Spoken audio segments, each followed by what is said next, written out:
Em, Eso, reiterarle al Matías que por favor se quede un ratito más y me enseñe a hacer eso de los códigos.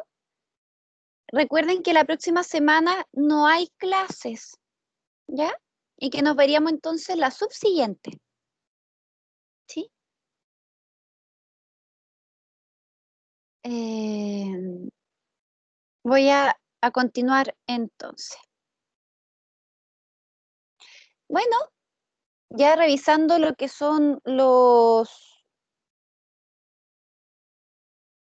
conceptos no estadísticos vinculados a los test psicométricos, vamos a ir con lo que es propiamente tal el proceso psicodiagnóstico.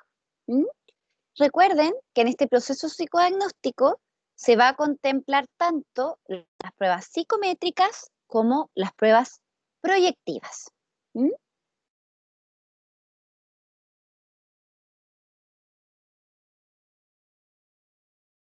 Eh, en la línea de caracterizar el proceso psicodiagnóstico, este consiste en roles bien definidos y con un contrato en el que una persona, que es el paciente, pide que la ayuden y otra, el psicólogo o psicóloga, que acepta el pedido y se compromete a cumplirlo, en la medida de sus posibilidades. ¿Mm?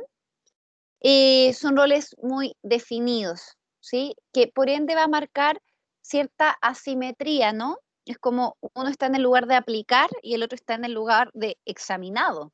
¿Mm? Entonces, igual son lugares distintos. Por eso es importante como promover que el paciente se sienta cómodo, que si tiene dudas, por favor, nos las haga, ¿sí? Es una situación bipersonal, está el psicólogo, la psicóloga, el paciente o bien su grupo familiar. Es de duración limitada en el tiempo, ¿ya? A diferencia, el psicodiagnóstico de la psicoterapia, como yo lo veo y como yo lo tengo entendido, ¿sí? Y como yo lo he visto, por así decirlo. Y la psicoterapia tiene otros tiempos. Hay psicoterapias, por ejemplo, que son quizás más focales, y no sé, por ahí se plantea, por ejemplo, entre 2 a 15 sesiones. Hay psicoterapias, por ejemplo, no sé, pues más vinculada a la línea del análisis, ¿no? Como, o del un psicoanálisis más ortodoxo, que bueno, ahí hay toda una discusión teórica de si eso es psicoterapia o no, el análisis, ¿no? Planteando el análisis como un proceso que muchas veces, que en diván, que muchas veces como más de una vez a la semana, que puede durar muchos años, ¿sí? A lo que voy es que el proceso de psicoterapia tiene tiempos distintos que el proceso psicodiagnóstico. Ya el proceso psicodiagnóstico es más limitado en el tiempo. Y el objetivo va a ser poder describir el funcionamiento y comprender de forma profunda y completa cómo es la personalidad del paciente o del grupo familiar. ¿Mm? Y se va a focalizar en la investigación de algún aspecto en particular, ya sea de la sintomatología, ¿sí? Es decir, qué coordenadas pudiesen explicar la sintomatología que presenta el paciente, o bien poder responder a la derivación, como sería en el caso, por ejemplo, de cuando se nos derivan a los pacientes por evaluación de capacidad o rendimiento intelectual. ¿Mm?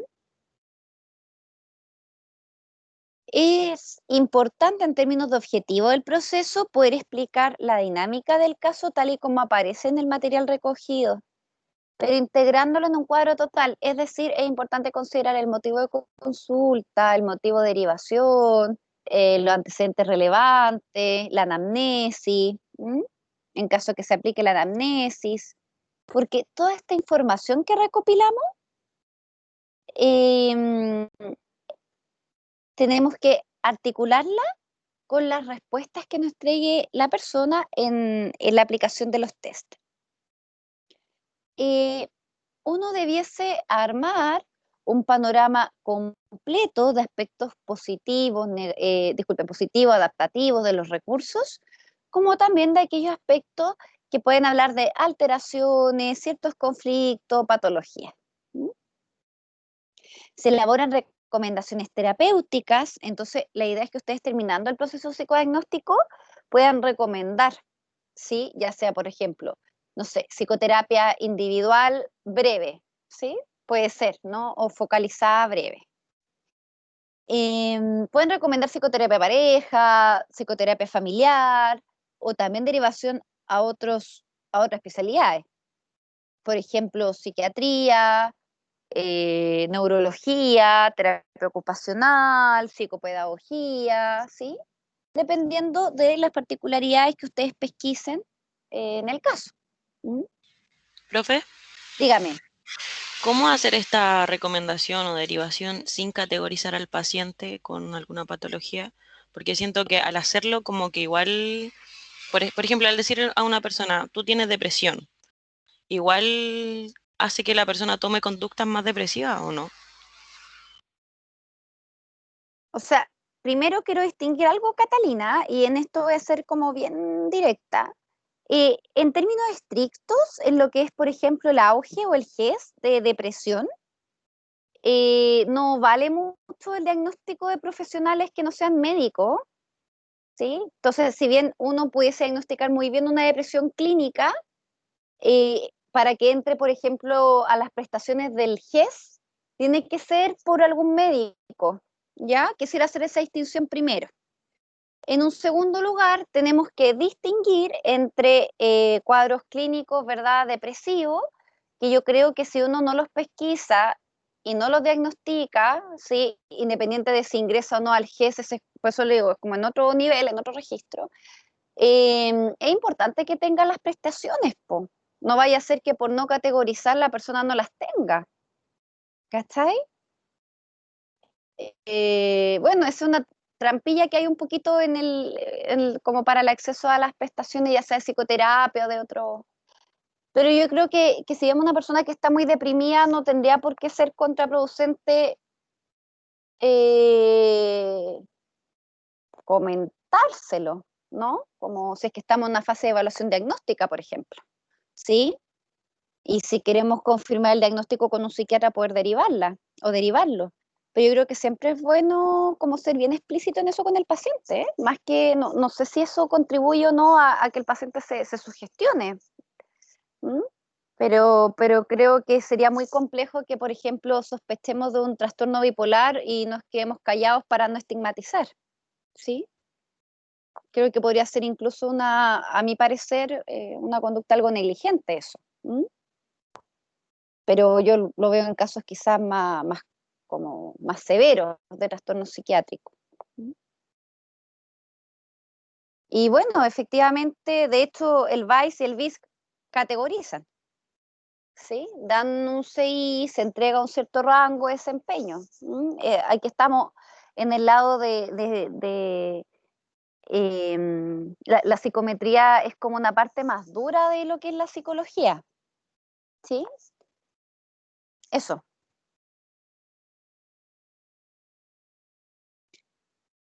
Em, Con respecto a los momentos del proceso psicodiagnóstico, primero tenemos un primer contacto y entrevista inicial con el paciente, ¿sí?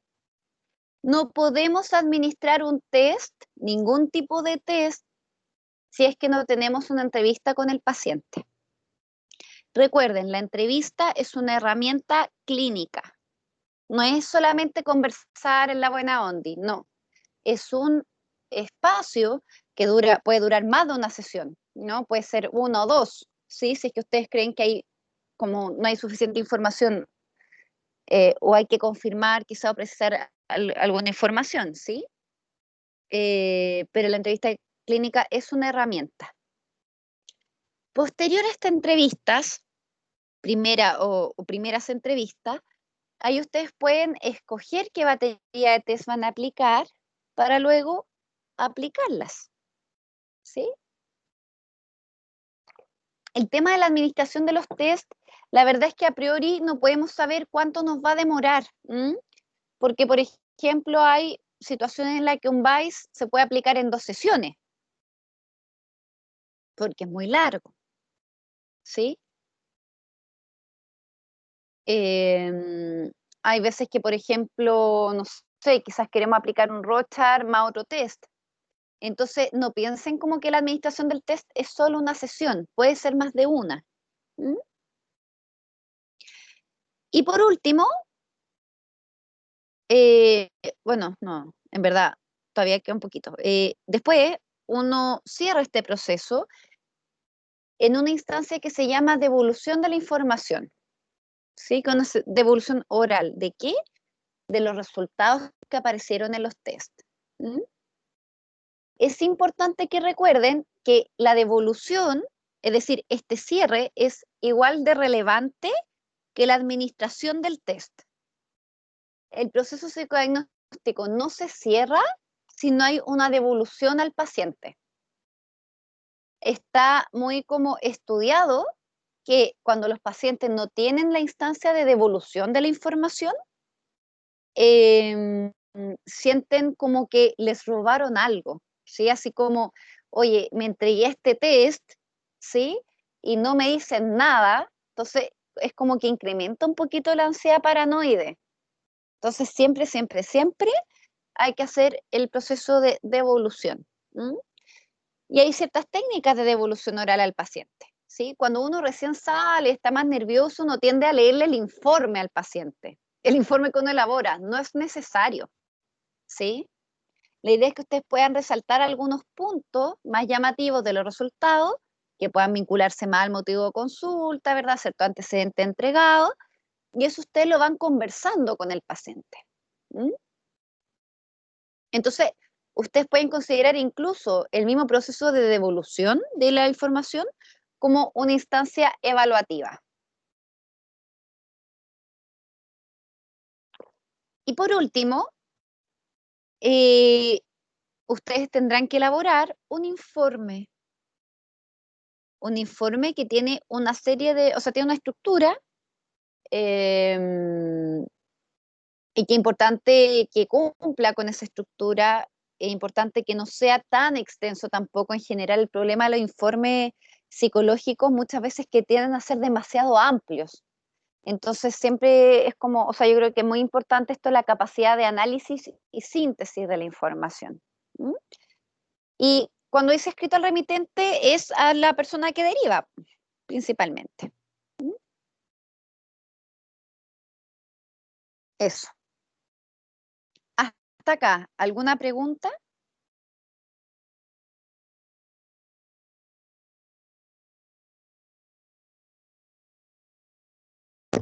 Profe, yo, Dale, Daniela.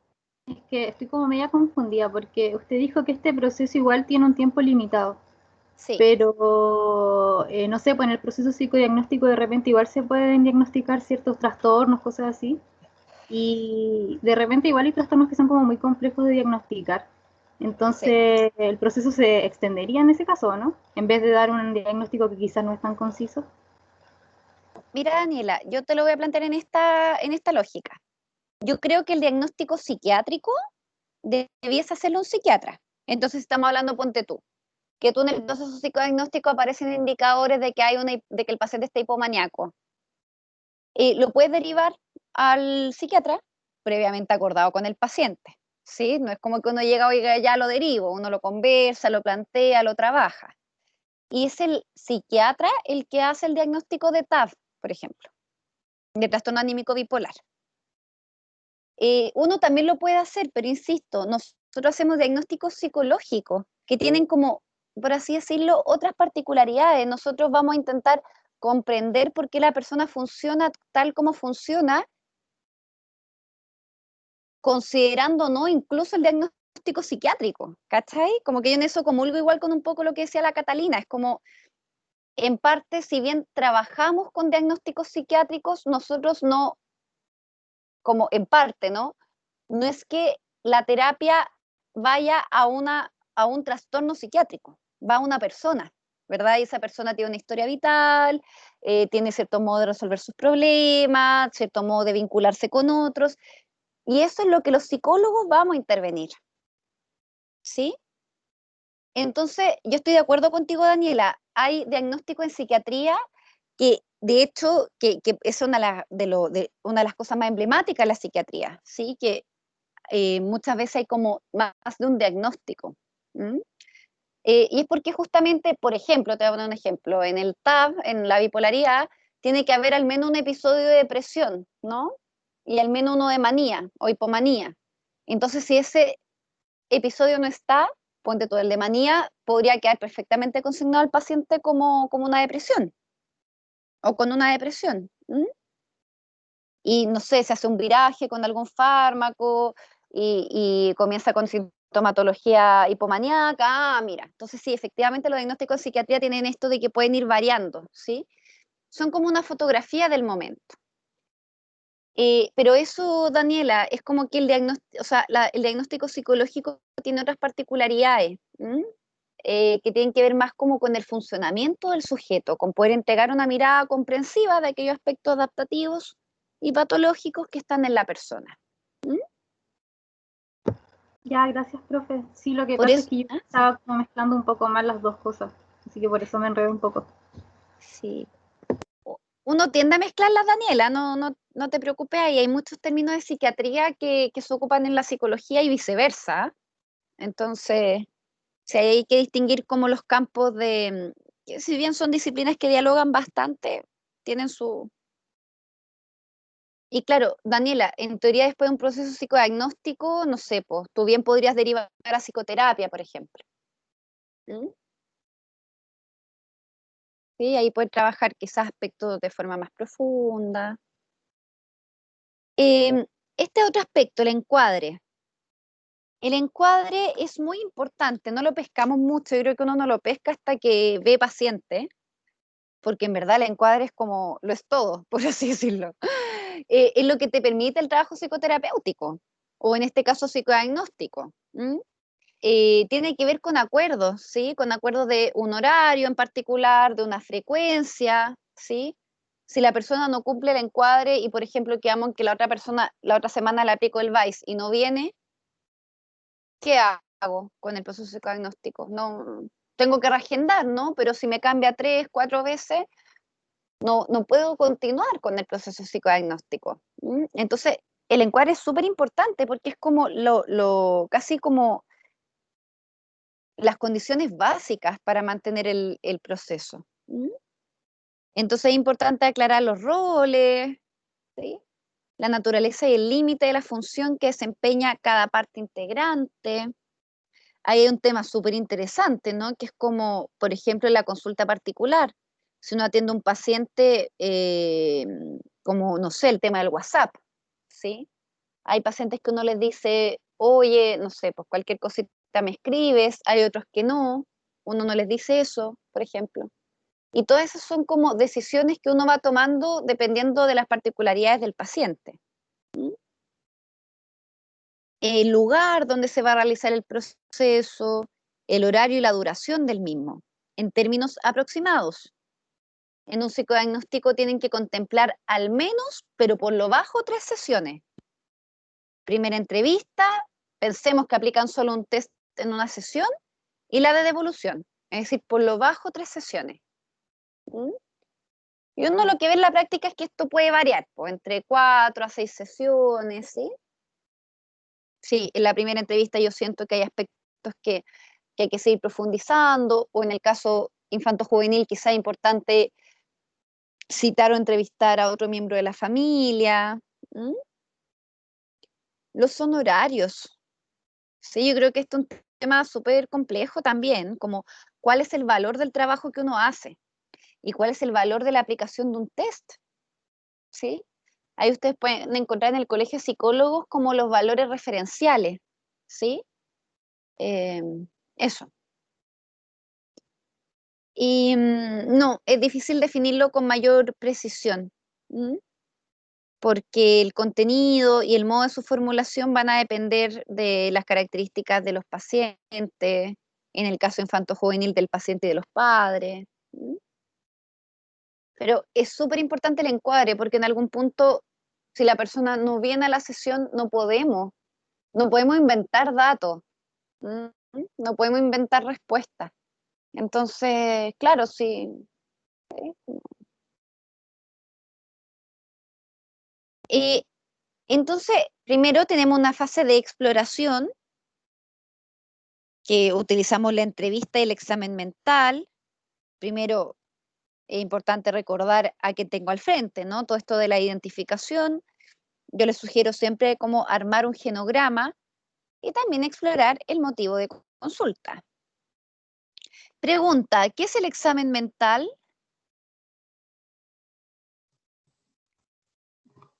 Como, no sé si estoy en lo correcto en realidad, pero bueno, da igual. Es como Dale. ese examen en el que uno como que mide como el nivel de conciencia, como el grado de lucidez, como esas características en la persona que tenemos enfrente, ¿no? Como el paciente. Muy bien. El hacer el examen mental nos va a permitir evaluar si la persona está en condiciones de que le apliquemos pruebas psicodiagnósticas o no. Porque a través del examen mental es que, bueno, primero a través del examen mental y de la historia clínica, los psiquiatras van formulando los diagnósticos psiquiátricos. Y a nosotros nos puede ayudar mucho para sospechar, ¿verdad? Si es que hay algún, como sospechar si es que hay algún, no sé, por trastorno anímico o algo en la línea más como de la psicosis, pero también si hay alteraciones significativas que no, que impidían a la persona ser sujetos de un test. ¿Mm? Aquí, voy a borrar todo esto. Ya. ¿Se acuerdan de esto, no? ¿Lo revisaron en psicopatología? Sí, Sí, profe. Ya. ¿Qué es la orientación? O sea, más que es, disculpen. Como, ¿qué áreas de la orientación se evalúan?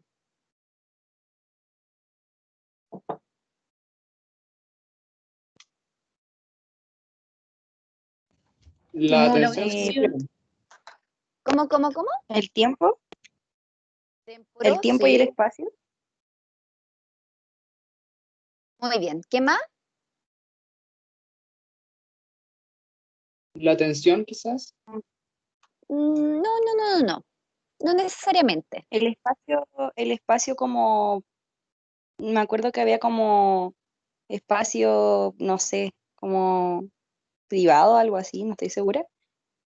O sea, En el tiempo, sí, pues temporoespacial, sí. Y lo otro es lo auto y a lo psíquico, ¿sí?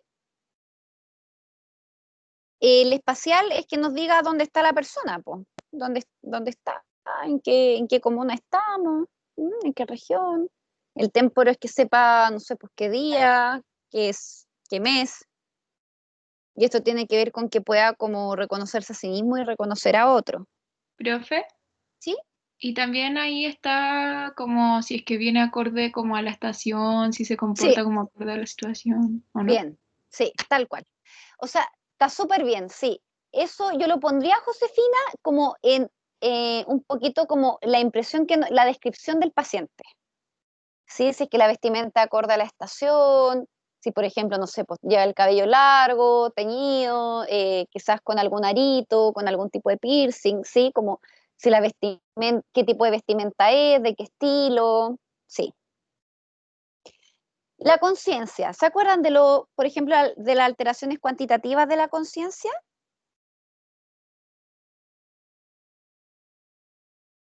esto del coma, del Bien, estupor, esas cosas. perfecto. No me acuerdo de todos, pero como que, claro. Ahí Nivel eso de lo tienen que lucidez. repasar ustedes, exactamente. Carla, ¿cómo? Sí, nivel de lucidez, se podría decir. Muy bien, exacto. Sí. De hecho, cuando el paciente no tiene una alteración de la conciencia, hablamos de lucidez, tal cual, Carla. Chiquillos y chiquillas, hasta ahora, ¿ustedes creen que sería muy pertinente aplicarle? Sé que no conocen bien el VICE, todavía no se los paso, ya lo van a conocer. Pero de buena a primera, de lo que le he comentado el test, ¿creen que será muy pertinente aplicarle el test de esta escala de inteligencia a alguien que tiene una alteración temporoespacial o cuantitativa de la conciencia?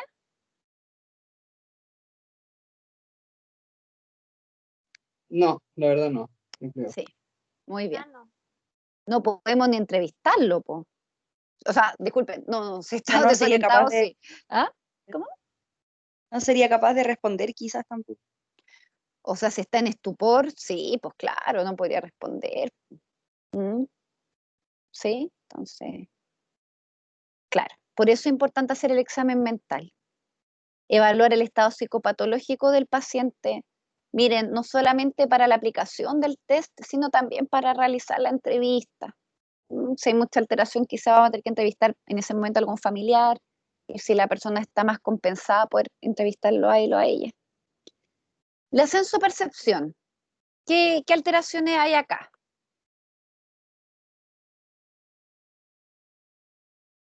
Alucinaciones principalmente, creo. Muy bien, alucinaciones. De todos los tipos que hay, ¿verdad? Visuales, olfativas, funcionales, catatímicas, los fenómenos de alucinosis, todo eso es lo que vieron en psicopato. Del pensamiento. ¿Los delirios? Muy bien. El delirio está en una parte en particular del pensamiento, que es en contenido. Muy bien, contenido. Velocidad, contenido y estructura. Muy bien. Velocidad, se está taquipsíquico, bradipsíquico, se está ideofugal, contenido, ¿verdad? Aquí están los delirios, sí, delirio erotomaniaco, delirio de referencia, delirio de, no sé, pues, a ver qué más tiene delirio, de grandeza, místico religioso. ¿Mm? Y ahí recuerden esta distinción entre ideas delirantes primarias, ideas deliroides que serían secundarias al ánimo, ideas deliriosas que serían secundarias a la alteración cuantitativa de la conciencia. ¿Mm?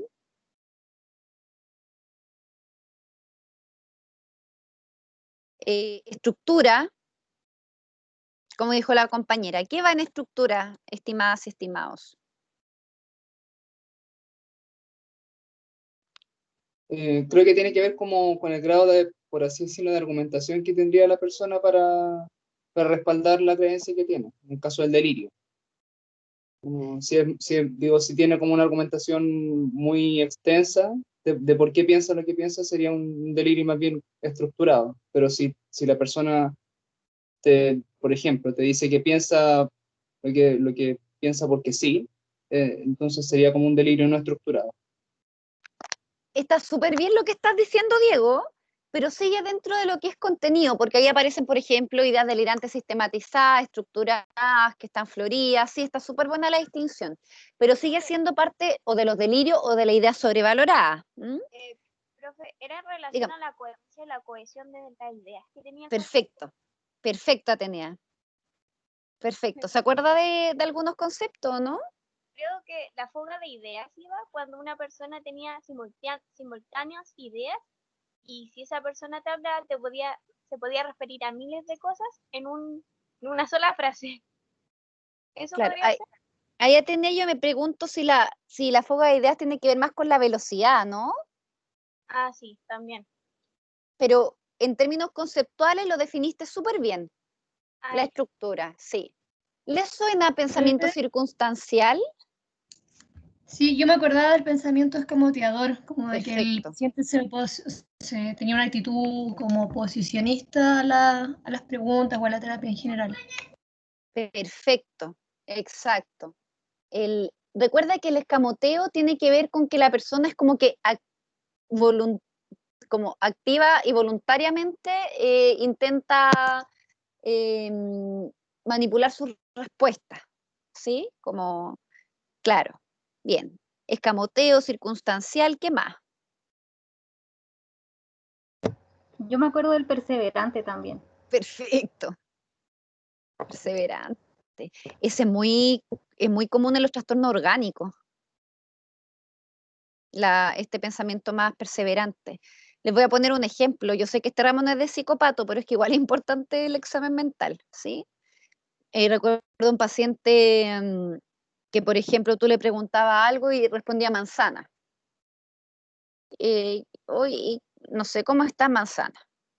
¿Y qué quieren? Manzana. ¿Y qué edad tienen? Manzana? ¿Sí? Como ahí, bueno, era un extremo de perseverante. ¿Mm? ¿Sí? Está el pensamiento tangencial, las pararespuestas, neologismo, ¿m? El pensamiento disgregado. ¿Les suena? Que eso es como muy propio como en la esquizofrenia, este pensamiento disgregado. Recuerdo un paciente en el hospital que una vez estaba muy, muy descompensado y en la entrevista yo le pregunto que cómo se llama y me dice punto y coma, abro paréntesis, signo de interrogación, punto, punto, punto. Sí, ese es como el máximo de disgregación, pues no logra hacer sintaxis, ¿sí? Es como no logra articular palabras. ¿Mm? Ahí no tiene sentido en aplicar un test, po. Ni un sentido aplicar un test. Y por último, ¿cuál sería velocidad, contenido, estructura ahí? ¿Cómo se llama esta área donde está el tema de, ¿cómo se llama? De los pensamientos obsesivos, de las fobias, las compulsiones, los rituales La forma. obsesivos. ¿Cómo? La forma. Según yo, ¿Contenido la del forma... pensamiento? No, ni contenido, y tengo entendido yo, quizás me equivoco, pero que la estructura y la forma creo que son sinónimos. El control. La intensidad. Eh, se le llama control a esta área. ¿Por qué? Porque justamente las ideas obsesivas son como impuestas. ¿M? La persona la puede vivir como con harto, son bien como egodistónicas. La persona la pasa re mal. ¿Sí? ¿Y no se dice también ideación o nada que ver? Ideación obsesiva. O sea, como en general, ideación a esa parte del pensamiento. Hay distintas formas de enseñar psicopatología. Esta es la que yo aprendí, ¿sí? Pero ahí tú traes algo que me hace pensar, por ejemplo, en la ideación suicida, que también debiese ir en lo que es pensamiento, ¿verdad? Ideas de muerte, ideación suicida, planificación. Yo no sé cómo se lo habrán pasado a ustedes, pero al menos yo conozco estas 4 grandes áreas. En términos de lenguaje, se ve el vocabulario, el léxico, la velocidad, ¿verdad? Taquiplálico, bradiplálico. Eh, pero sí, para mí al menos lo más importante es que si el lenguaje es notificativo o comunicativo. ¿Conocen esta diferencia o no? No, profe. No. Ya, esta se le voy a pedir que la googleen. ¿Ya? ¿La pueden googlear ahora? ¿Sí? Pero importante ahí que bueno, si la googlean y me la comentan, se las cuento. Inafectividad, si ustedes van al Capone, aparece todo lo que es como la normalidad, ¿no? Como estos sentimientos próximos al cuerpo, distantes al cuerpo, pero en términos de alteración, una de las más comunes, o sea, una de las alteraciones más significativas es el aplanamiento afectivo, ¿verdad? Que es muy propio de la esquizofrenia. ¿Cuál más? La lexitimia. Muy bien, la lexitimia. ¿Qué más? Anedonia. Anedonia, perfecto. Como los cuadros de euforia, ¿o no? ¿Cómo cuáles? Es que, por ejemplo, nosotros tuvimos que hacer una infografía y hablaba como de la euforia en sí, como de presencia de euforia en momentos como desequilibradas, como muy contrastados. Entonces, cuando yo leí, por lo menos la categoría era esa, como euforia. Euforia, vamos a hablar de eutimia, cuando el paciente está como más bien... Tristeza ¿Cómo? patológica preescolar, tristeza patológica, como el síntoma Claro, de depresión. disforia, ¿verdad? Sí, tal cual, sí. La habilidad afectiva o incontinencia afectiva, etcétera, etcétera. En la psicomotricidad, Profe, dígame. que el lenguaje notificativo y comunicativo era el que el paciente se encarga de que el terapeuta le esté entendiendo lo que él va contando. El comunicativo es el que solo se explaya. Muy bien. El notificativo es la intención comunicativa, es decir, yo intento que el otro me entienda. En el comunicativo no pasa eso. Es como que yo simplemente doy la información sin mucho interés de que si el otro me entiende o no. Entonces puede ser muy característico de cuadros como muy depresivos, o también, por ejemplo, cuando hay un predominio de algo más bien autístico. ¿Sí? Dígame. También sale que el comunicativo es como más parte de la psicosis, no sé si sea así, solamente como que me salió en una presentación. Es que de hecho sí, pues, de todas maneras, porque acuérdate que el autismo es una de las 4A de Bloiler, ¿se acuerdan?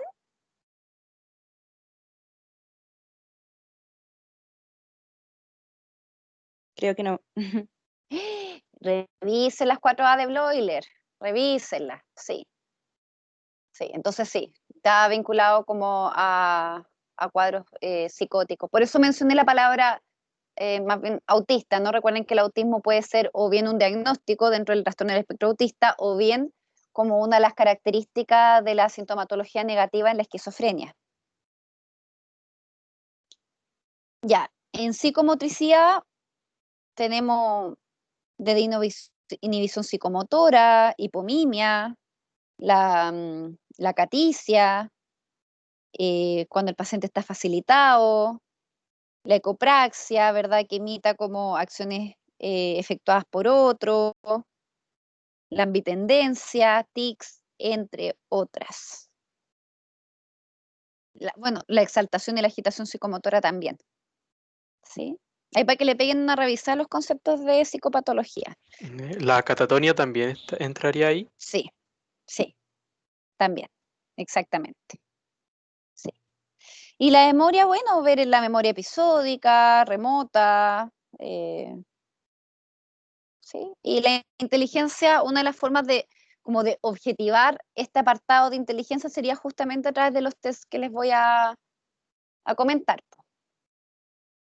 O sea, que vamos a trabajar. ¿Mm?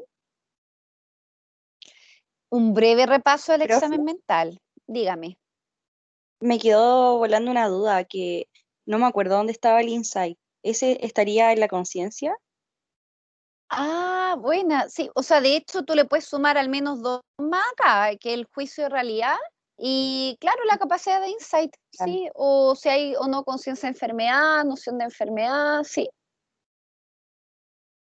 Ya, buenísimo.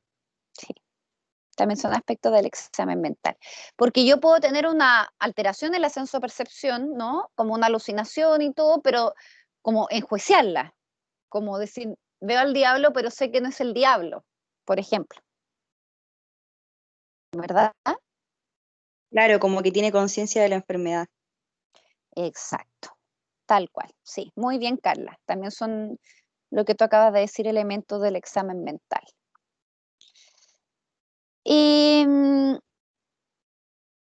Entonces, una de las funciones de la entrevista va a ser, como veníamos conversando, escoger una batería de test. A veces esta entrevista quizá muy cortita y podamos tener déficit de información. Por eso es importante como no quedarse muy pegado con que es una primera entrevista, uno puede tener más de una.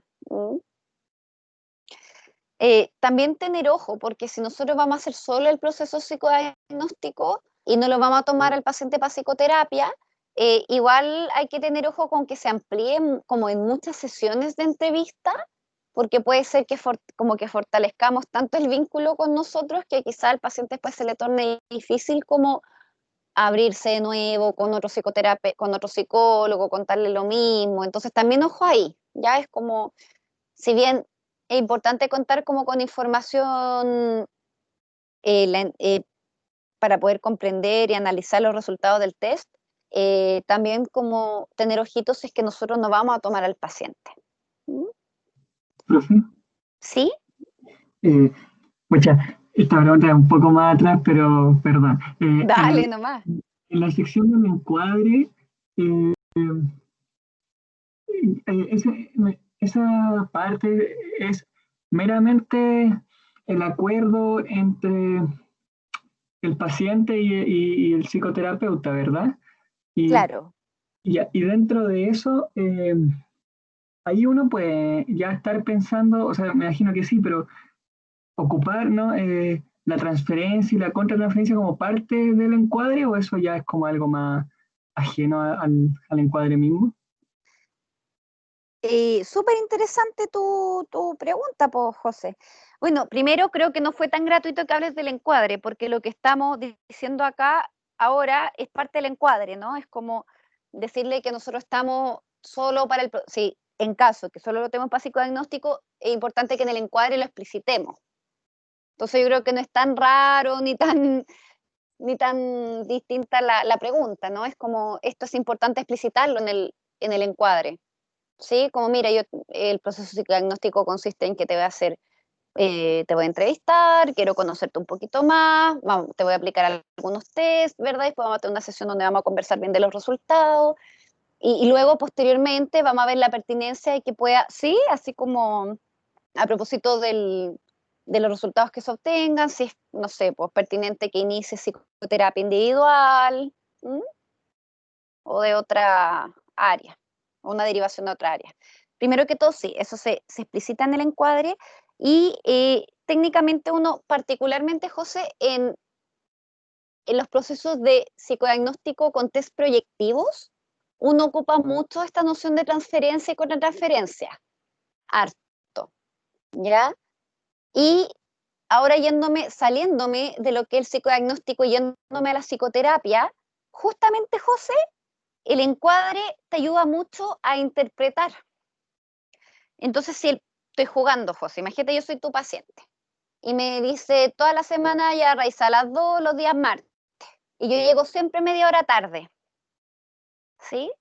Más que para que me retes, así como, oye Raiza, ¿qué onda? Porque estoy llegando tarde, eso tú lo puedes interpretar. Oye, mira, interesante, porque nosotros habíamos acordado que tu hora era a las 2, y ya, no sé, ya van un par de sesiones en donde veo que estás llegando al menos media hora tarde, ¿no? Cuéntame un poquito qué crees que está pasando, ¿sí? Entonces el encuadre también nos va a permitir eso, un poquito poder interpretar, más que ponerle una estructura rígida al paciente, tiene que ver con que, en términos psicoterapéuticos, con que aquello que no, como que no se cumple el encuadre puede ser interpretado. ¿M? Puede ser interpretado como parte del funcionamiento del paciente. ¿M? Al revés, pacientes que llegan media hora antes, ¿sí? Uno también eso eventualmente lo pudiese como explorar con el paciente. ¿M? Entonces, sí, uno trabaja en ese sentido con el encuadre. ¿M?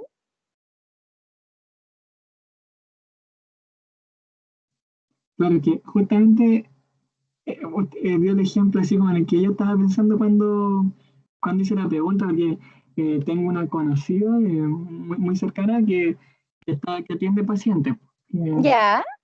Y justamente le tocó una paciente que lleva 3 sesiones y es súper evitativa, pues así, pero al extremo, cosa de que, no sé, pues le dice ya, ahora vamos a tener la sesión y no responde. Y no responde, y no responde, y pasan 2 horas y dice, oh, perdón, no sé, se me rompió el teléfono y bla, bla, y así. Y justamente pensaba en eso también, yo decía, claro, eso es parte del acuerdo y como de los rasgos subjetivos de la persona que vamos a atender, pero De dentro de todas eso maneras. también me nace la pregunta como, ¿hasta qué punto yo puedo ceder a, a esta característica evitativa? Para no caer en estar buscando y buscando y buscando al paciente, que se den vuelta los roles, ¿cierto? Exacto. Yo te diría súper el caso a caso, pero por ejemplo en el caso de la amiga o el amigo que me estás comentando, yo ahí me preguntaría si efectivamente hay paciente, ¿no? Es como, ¿hay paciente dispuesto a trabajar estos rasgos más evitativos o simplemente no lo hay? Recuerden que no es fácil ser paciente, no es fácil ser paciente. no es fácil ser paciente en ninguna área, no solamente en la psicología. No sé, típico, ¿no? Como que uno tiene un resfriado ahí medio macabro, te dan antibiótico y ¿cuánto se los toma uno? 3 días. Chao, ¿sí? Y no es fácil ser paciente. Entonces, uno en psicoterapia siempre se tiene que preguntar, José, si hay o no hay paciente cuando hay estos problemas de no cumplimiento del acuerdo. Entonces, ahí uno puede, por ejemplo, reencuadrar. Así como, oye, mira, interesante porque todas las sesiones donde, o en estas últimas 3 sesiones que hemos quedado de nuestra sesión, la cancela, o sea, no la cancela, ¿no? No avisa, no llega, ¿sí? Entonces, ¿te interesa continuar un proceso psicoterapéutico? Es importante estar comprometido con esto, en caso de que tú no lo sientas ahora pertinente, es muy válido. ¿Mm? ¿Sí? Es que igual es complicado porque uno tiene que pensar que cuando da una hora a un paciente es una hora como de tu agenda, po. Es una hora que podrías destinar para otro paciente o bien para alguna actividad que sea significativa para uno. Entonces, por eso es importante el tema del encuadre también. Yo el encuadre lo equiparo un poquito como a los límites de uno, ¿sí? Así como, no sé, pues estoy jugando chiquillo. Imagínense el José le dice al Mati, oye Mati, juntémonos el viernes a las 3 y el José no llega. ¿Cachai? Como ya, el Mati, ok, te espero, o llega una hora tarde, ok, te espero una hora tarde, pero. Y ya la tercera vez quizás Mati se puede enojar y chao, no se junta más con el José, por ejemplo. Sí, es como, hay algo ahí del encuadre que también tiene que ver como terapeutas, cómo manejamos los límites. ¿Mm? Eso, José, no sé si contribuyo a esclarecer tu duda. Sí, profe, y lo último, perdón también a los compañeros, que te meto lo último. Dale nomás. Que yo no conocía un concepto, como usted habló hace poco, que claro, en el cuadro se habla de los honorarios, y los honorarios es un tema súper, como no sé, que nadie habla y es súper importante. O sea, hay hasta libros como que Sí. hablan sobre lo teórico del COVID y todo. Bueno, yo hace poco, justamente con la cercana que anda ahora, Ajá. conocí lo que eran las supervisiones, po. Y Mm. yo no conocía, entonces, y eso, no sé si como, no sé, como que eso lo encontré como brígido igual porque, no sé, pues ahí apoya mucho a la terapia, entonces yo no sé si también es como un apoyo a considerar permanentemente en la terapia o llega un punto en que uno ya tiene una vasta experiencia y no hace falta como hay mayor supervisión en el sentido como la discusión de los casos y cosas así. Eh, Interesante lo que estáis planteando, lo encuentro súper pertinente. Mira, Lacan decía, ¿no?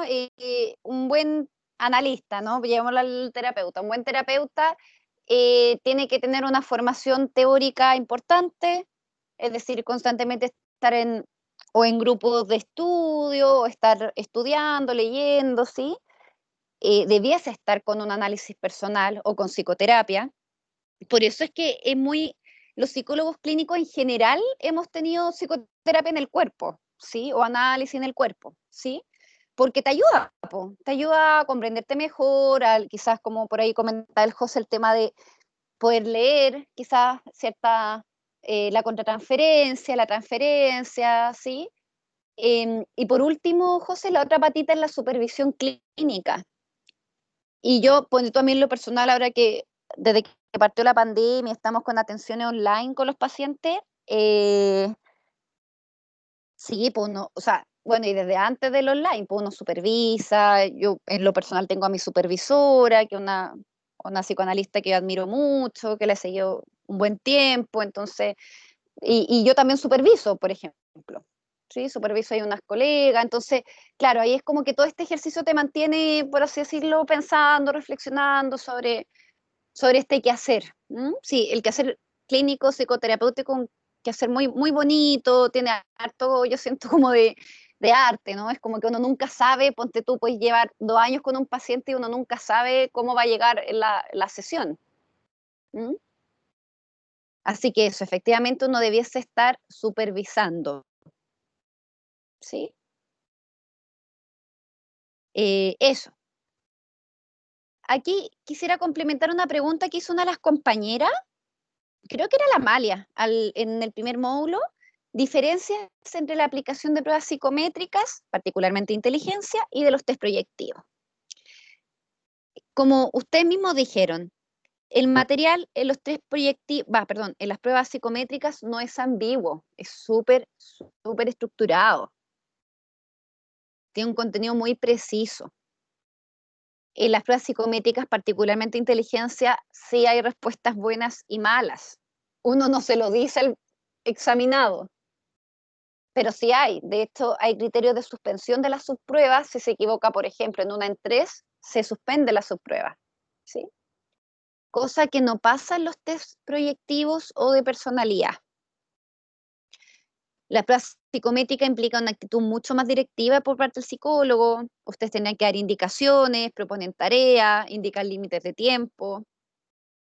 Y además, en las pruebas psicométricas, el paciente sabe qué funciones más o menos se están evaluando. Lo sabe, po. Piensen que hay una subprueba en el VAIS que es de aritmética y usted le proponen como preguntas matemáticas. El paciente sabe que le están preguntando y de qué área es. ¿Mm? No así en las pruebas proyectivas, porque le muestran una lámina y es como, onda, no sé si una persona que no es psicólogo no tendría por qué saber que la lámina 3 del Rorschach es de vínculos interpersonales. Eso lo tenemos que saber nosotros, ¿sí? Pero no el paciente.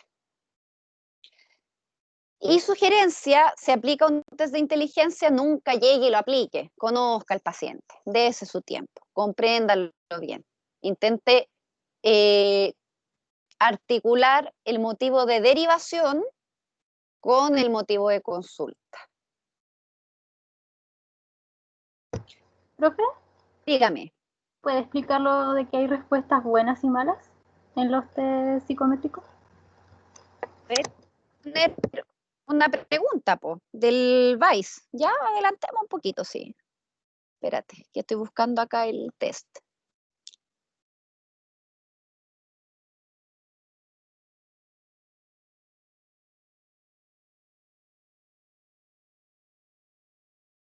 Mire, Daniela, a ver, esto lo vamos a revisar la otra semanita, ¿ya? Va, en 2 semanas más.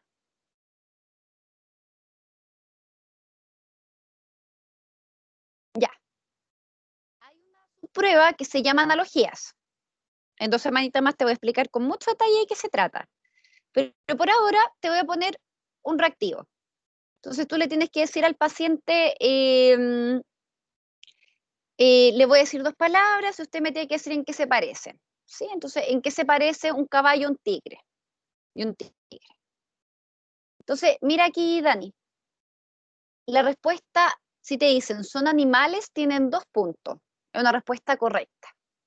Si te dice los 2 tienen cola, por ejemplo, es una respuesta de 1 punto que como tiene una P, tú puedes volver a preguntar. Como, ¿a qué se refiere con eso? ¿Okay? Y ahora tiene 0 puntos, es decir, está mala si te dice pertenecen a la misma especie. Por ejemplo. Entonces, en esta prueba de analogía, mira, aquí está criterio de suspensión. Después de 3 puntajes consecutivos de 0. Si el paciente o el examinado, disculpen, responde en 3 preguntas de estas, ¿en qué se parece un caballo a un tigre? 3 de 0, se suspende la subprueba y continúas con otra. A eso se refiere con que hay respuestas buenas y malas. ¿Se entiende, Dani? Sí, profe, gracias. De nada. Ya pues, entonces vamos a llegar hasta acá hoy. ¿Tienen preguntas, comentarios?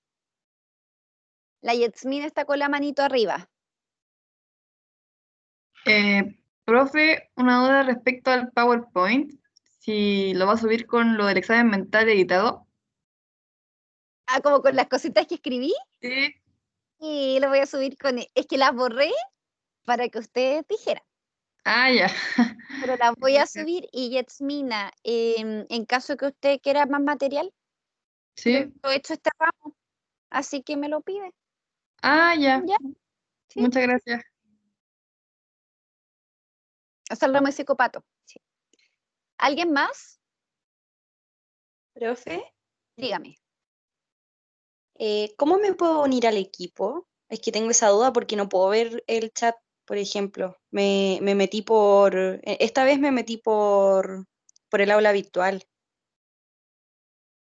Entonces, para tenerlo directamente en Teams, no sé cómo se hace exactamente. No sé si alguna de mis compañeras o compañeros sabe.